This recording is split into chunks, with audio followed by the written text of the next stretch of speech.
پیدائش 23واں باب۔ اور سارا کی عمر 123 برس کی ہوئی۔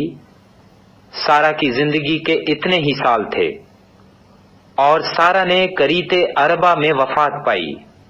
یہ کنعان میں ہے، اور ہبرون بھی کہلاتا ہے۔ اور ابراہیم سارا کے لیے ماتم اور نوحہ کرنے کو وہاں گیا۔ پھر ابراہیم میت کے پاس سے اٹھ کر بنی ہت سے باتیں کرنے لگا، اور کہا کہ میں تمہارے درمیان پردیسی اور غریب الوطن ہوں۔ تم اپنے ہاں گورستان کے لیے کوئی ملکیت مجھے دو، تاکہ میں اپنے مردہ کو آنکھ کے سامنے سے ہٹا کر دفن کر دوں۔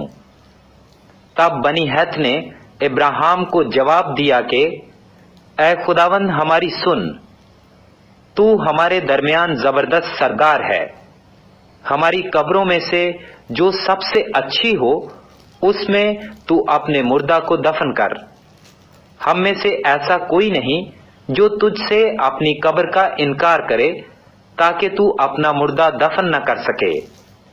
ابراہیم نے اٹھ کر اور بنی ہت کے آگے جو اس ملک کے لوگ ہیں آداب بجا لا کر ان سے یوں گفتگو کی کہ اگر تمہاری مرضی ہو میں اپنے مردہ کو آنکھ کے سامنے سے ہٹا کر دفن کر دوں تو میری عرض سنو، اور سوہر کے بیٹے عفرون سے میری سفارش کرو کہ وہ مکفیلا کے غار کو جو اس کا ہے اور اس کے کھیت کے کنارے پر ہے، اس کی پوری قیمت لے کر مجھے دے دے، تاکہ وہ گورستان کے لیے تمہارے درمیان میری ملکیت ہو جائے۔ اور عفرون بنی ہت کے درمیان بیٹھا تھا۔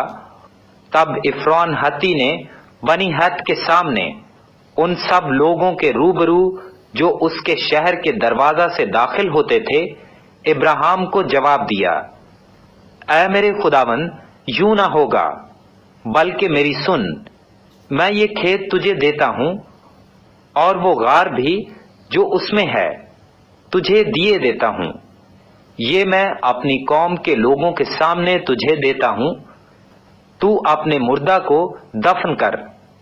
تب ابراہیم اس ملک کے لوگوں کے سامنے جھکا۔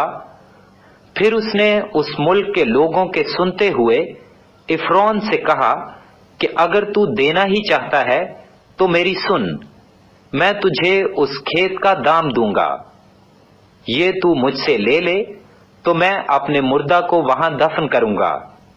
عفرون نے ابراہیم کو جواب دیا، اے میرے خداوند میری بات سن، یہ زمین چاندی کے 400 مسکال کی ہے، سو میرے اور تیرے درمیان یہ ہے کیا؟ پس اپنا مردہ دفن کر۔ اور ابراہیم نے عفرون کی بات مان لی، سو ابراہیم نے عفرون کو اتنی ہی چاندی تول کر دی جتنی کا ذکر اس نے بنی ہت کے سامنے کیا تھا، یعنی چاندی کے 400 مسکال، جو سوداگروں میں رائج تھی۔ سو عفرون کا وہ کھیت جو مکفیلا میں ممرے کے سامنے تھا، اور وہ غار جو اس میں تھا، اور سب درخت جو اس کھیت میں اور اس کے چاروں طرف کی حدود میں تھے، یہ سب بنی ہت کے اور ان سب کے روبرو جو اس کے شہر کے دروازہ سے داخل ہوتے تھے ابراہیم کی خاص ملکیت قرار دیے گئے۔